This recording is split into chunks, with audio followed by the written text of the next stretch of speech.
Hey, happy Friday, everyone. I like that music. I hope you heard that music. It's a little startup for you. Well, it's a beautiful day here in Indianapolis. Autumn has sprung. It's not spring, but fall's here. It's 67. It's going to be a glorious weekend. Have a great weekend wherever you are. I hope it's nice weather as well. Well, let me give a quick shout out to President Donald Trump and the rest of the world here for peace in the Middle East. Way to go.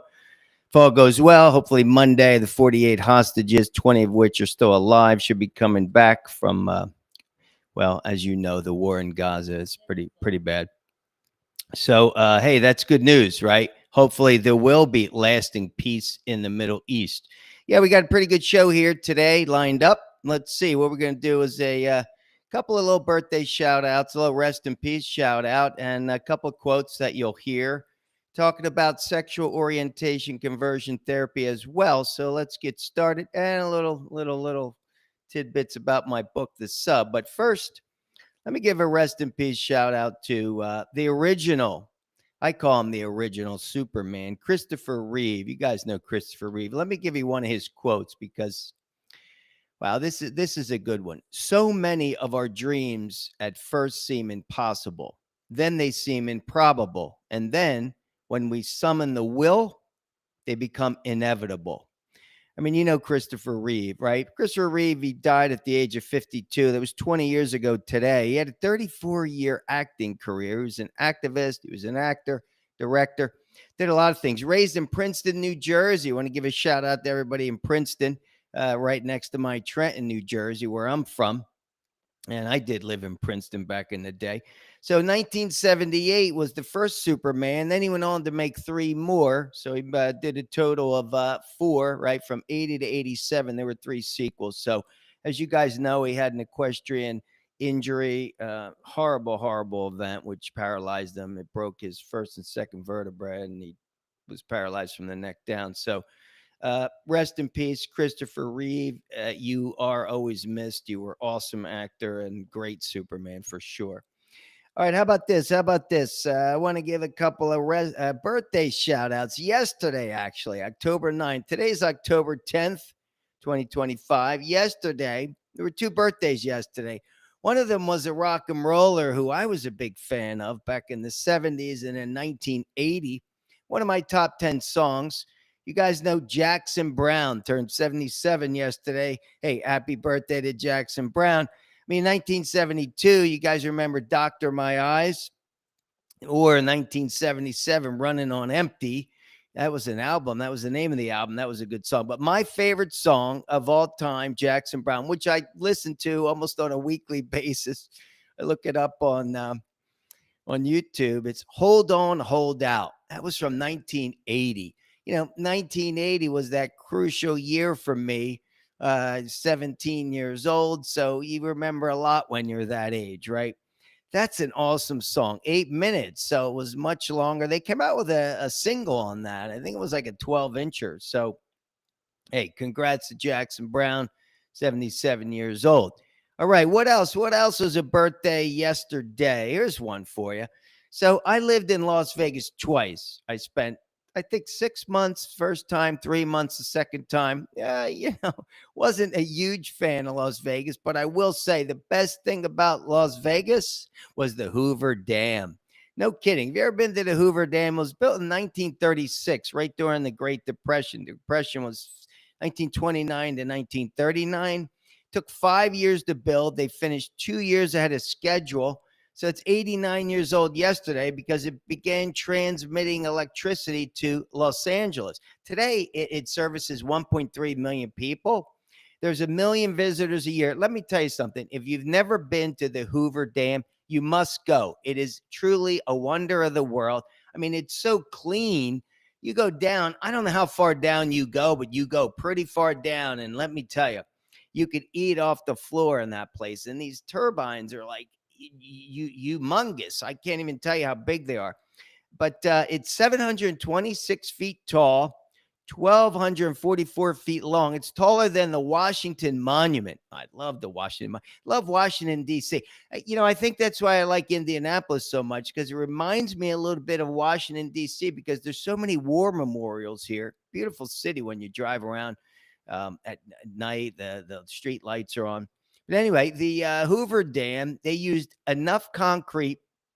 Well, they used concrete enough to build a road from San Francisco to New York. No kidding.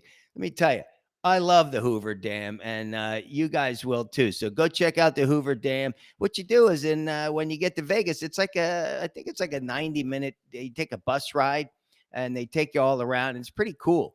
Yeah, it's truly an engineering wonder of the world, without a doubt. You guys got to do that. All right, here we go. Let's give another. Oh, how about this? I keep forgetting our little whips here.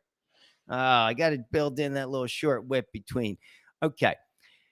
Well, everybody knows Martin Luther King, Dr. Martin Luther King. This is one of his quotes.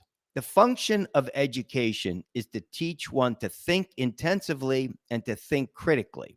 Intelligence plus character. That is the goal of true education. All right. So you guys know I taught for 5 years as a substitute teacher. Here we go. All right. The sub, right? You want to take a look at what goes on in these inner city markets. Well, let me tell you something. Not a lot of learning, or let's say education, because character, and what's the definition of character? It's the mental and moral qualities distinctive to an individual. Well, we need to build more character in these inner city markets, without a doubt, because education is a two-way street. So it's not just the teacher teaching, and these teachers do a great job. I mean, if you know what they go through on a daily basis, the abuse that these teachers take, trust me, it is a very, very challenging job. They should be paid more. I also believe that 2 teachers should be in every classroom. They're teaching 36, 40 kids a class. So, I mean, it is great for society if you can be a substitute teacher to give back, which is what I did. I had a really good time doing it. So the book is lighthearted. It's also gritty, but it's also realistic, and it tells you what goes on, because a lot of these kids, they're not there to learn. They're there to go eat. They're there to go hang with their friends. They don't want to learn. Well, we got to change that. We got to inspire them, but more importantly, we got to adapt the curriculum that's going to work for them in their markets, because most of these kids, I'd say 95% of the children that I taught over 600 days, I don't know, thousands of kids, they don't leave their neighborhood. No, they don't. They don't venture out. So let me tell you a little fun story about the ones that do want to learn. My favorite was kindergarten. Kindergarten, chapter 6. By far, it's the most fun. Well, first of all, there's always 2 teachers in the class, which is great because you need that support. But those kids are happy, right? It's their first entrance. If they didn't go to pre-K, they're there for the first time. They're happy. It's not about, camaraderie at this point. It's they want to absorb it. It was so much fun. I had such a blast. But let me give you a little story, which is in the book, about a little girl called Lily. Now, that's not her real name, but now, this was during COVID. So this is a COVID era book, guys. It wraps around COVID time because I did teach. So I kind of got lucky. I got assigned to this class. There's a main teacher. I was the backup or the aide. And all I really needed to do was everything was on Zoom. So I had to watch. There was a couple screens, right? I don't know how many kids. There was probably 24, 25 kids. But I had to make sure they were all paying attention, doing their work. Well, every Friday, happy Friday, love Fridays, because every Friday we would do a drawing. We would watch this video for 10 or 15 minutes, and they would color this picture. And then at the end, everybody would hold up their picture, and the teacher would snapshot it and give it out to all the parents. So I'm new at this, and I'm oh, this is so cool. They're doing the picture, and I'll just trade cryptocurrency. So I'm not really paying attention, and I'm trading, and I'm all of a sudden they get done. It's the first day they get done, and then teacher says, "All right, everybody, hold up your picture," and all the kids hold up, and this one girl, Lily, who By the way, she wore different color glasses. She was like the best dressed kindergartner that I've ever seen. She wore dresses. She would spin around and dance. She had on glasses every week. Every day was a different color, and she didn't wear glasses. So, I mean, wow, it was adorable. So she says, so everybody holds up their picture, and Lily, like real close. They get real close to the screen. They get in there, and she's like, "Mr. T, where's your picture?" And I'm like, oh, I got to think on my feet. I go, you know what, Lily? Mr. T couldn't do the picture today because Mr. T doesn't have any crayons. She's like, silly you. Why don't you just go buy some?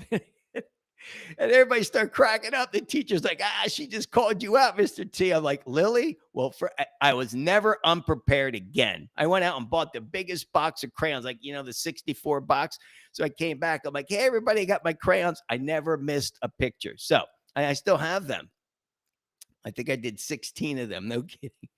All right, here we go. That's one of my fun stories. All right, how about this? All right. So if you guys know me, know any about my background, you go back to 2007, I did this reality show called Trans-American Love Story, right? And I know a lot about transgenderism, a lot of friends, and I have friends who have children that are transgender. And hey, I'm cool with anything, right? What you do with your life is your business. But if that's the way you're built, and you could read about that in some of my other work, but so be it. That's good for you. But this concept of sexual orientation conversion therapy. All right, let me give you a quick example. This has happened yesterday. No kidding. I meet people all the time. So yesterday, I'm out there kicking the bricks, I call it. And I'm taking my book around to different bookstores. Matter of fact, I got one already. I went to 12 bookstores in the last 3 or 4 days. One of them's doing a reading for me in February. But so anyway, I go to this bookstore, and the bookstore is closed. But there's like people outside, and next thing you know, there's a couple of people come up to me, and then we start talking. And this one person says to me, anyway, we got talking, and I don't know how the concept of transgender comes in, but this guy says, I'm trans. And at first I was like, oh, cool. I said, so are you male to female or female to male? Because I'll be quite honest with you, I couldn't tell. And that's another story in my book, what you read about my interaction with a kid. And I said, I'll be honest. She's like, no, I'm female to male. I'm like, that's awesome. I said, you don't mind me asking? I said, how old are you? She said, I'm 28. He said, I'm 28. I said, great. I said, so when did you? She says, oh, no, I just started like this year. She goes, I knew by the time I was 18, but I wanted to wait. I waited 10 years before, starting hormone therapy. And I said, oh, that's awesome. I'm glad you waited, because I'll be honest. I said, for me, my belief is I don't really think that anyone under the age of 21 should be altering the body, right? If you want to, hey, if you're going to end up doing that, that's your business. That's your life. Do what's right for you. But wait, why can't you live with it for a little while? Because again, let's talk about this. There's controversy about this conversion therapy. When you're altering the body, whether you're taking hormones, whether you're taking steroids, no doubt it's going to have a long-term effect. Long-term, most likely negative effect, which is what I believe. But the controversy centers on the documented ineffectiveness, they say, the long-term harm to patients. It conflicts with scientific consensus, religious and ideological beliefs, right? Well, hey, they're your beliefs. Hey, I never got the COVID shot, but hey, if you did, that's your business. It's your body. Hey, me, another day, another workout. My foundation, which, by the way, got another B+ today in the gym. Haven't been able to get the A's. I haven't been able to do the 20, but I'm okay with it. I'll take the B+. But so there's all this controversy right now. Like, what should people do? What should doctors do? But again, it's your life. I know individuals that have multiple surgeries. I know one person that had maybe 12 surgeries over the course of 10 years, but that's your business, right? But I don't believe at the age of 21, that's when you could drink, you're legal, then do whatever you want. So doctors should not be allowed to be altering things prior to that. That's my belief. That's my opinion.